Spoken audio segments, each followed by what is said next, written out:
আপনি আমাকে বলেছেন তার উত্তর দেবেন সঠিকভাবে।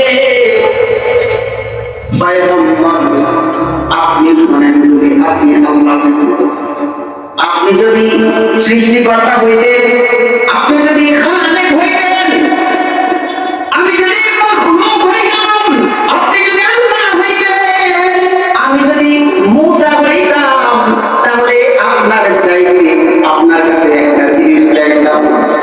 কি গো মাওলা, আপনি চাওয়ার জিনিসটাই আপনার কাছে আমি শুনতে যাচ্ছি। গো মাওলা, বলেন বলেন, কি চান আমার কাছ থেকে, কি চাইবেন আমার কাছ থেকে? মালিককে বলে, ও পয়গম্বর, আপনি যদি স্রষ্টা হইতেন, আমি যদি সৃষ্টি হইতাম। পয়গম্বর, আপনি যদি আল্লাহ হইতেন, আমি যদি মুসা হইতাম,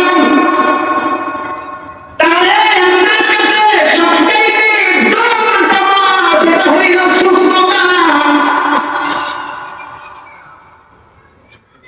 জোর চাওয়া এটা হইল সুস্থতা।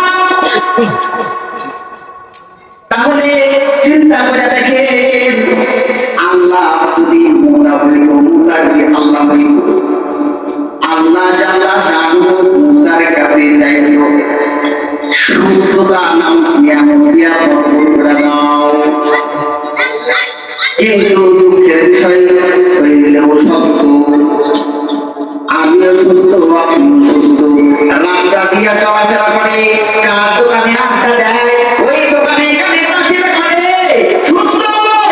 তারপরেও তার নিয়ামতের সুস্থতা, নিয়ামতের শুকরিয়া আদায় করে না। আমার সুস্থতার নিয়ামতের শুকরিয়া আদায় করি কেমন না করে? লাইন শাকারতুম লাযিদান্নাকুম ওয়া লাইন কাফারতুম